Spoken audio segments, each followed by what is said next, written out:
மதுரையில் 3ஆம் வகுப்பு மாணவனை கொலை செய்த 5 மாணவர்களை போலீசார் கைது செய்துள்ளனர். திருமங்கலம் கிழவனேரியைச் சேர்ந்த ஜெயசூர்யா என்ற சிறுவன் அப்பகுதியில் உள்ள தனியார் பள்ளியில் 3ஆம் வகுப்பு படித்து வந்தான். இந்நிலையில் மாணவன் ஜெயசூர்யா கடந்த 17ஆம் தேதி அப்பகுதியில் உள்ள அரசு பள்ளி கட்டிடத்திற்குள் இருந்த பெட்டிக்குள் பிணமாக கிடந்தான். இதுகுறித்து வழக்கு பதிவு செய்த போலீசார் மாணவன் ஜெயசூர்யாவின் உடலை பிரேத பரிசோதனைக்கு அனுப்பி வைத்தனர். பிரேத பரிசோதனையில் ஜெயசூர்யா ஓரினச் சேர்க்கையில் ஈடுபடுத்தப்பட்டு பின் கொலை செய்யப்பட்டது தெரியவந்தது. இதைத் தொடர்ந்து டிஎஸ்பி ரவிச்சந்திரன் தலைமையிலான போலீசார் தீவிர விசாரணை மேற்கொண்டதில் வடிவேல் கண்ணன், சுந்தரராஜ பெருமாள், அரவிந்தன், அருள்முருகன், திருப்பதி ஆகிய 5 மாணவர்கள் ஜெயசூர்யாவை கொலை செய்தது கண்டுபிடிக்கப்பட்டது. கிட்டத்தட்ட ஒரு 2 வருஷமாவே எங்களுக்கு ஒரு ஹோமோசெக்சுவாலிட்டி ஓரின சேர்க்கை ஈடுபாடு இவங்களுக்கு இருக்கு. இவங்க மிச்சங்களையும் பண்றாங்க, இவங்களுக்குள்ளேயும் பண்ணிக்கிறானுங்க.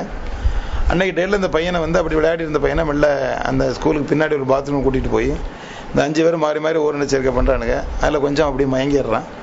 மயங்கினவனை கொண்டு உடனே ஸ்கூலுக்குள்ள எடுத்துட்டு வந்தவொடனே ஒரு மாதிரி இருக்கிறவனா அப்படியே அவங்க கழுத்தை பிடிக்கிறானுங்க. அதில் அப்படியே அவன் மூர்ச்சி ஆயிடுறான். சரி, பாடி எதுவும் கண்டுபிடிச்சிருவாங்களோ அப்படிங்கிற ஒரு பயத்தில் அந்த ஸ்கூலில் ஒரு எம்டி பாக்ஸில் வச்சு அந்த பாக்ஸில் அப்படியே பெட்டியில் டைட் பண்ணிவிட்டு அப்படி எல்லா பேரும் எஸ்கேப் ஆயிடுறான்.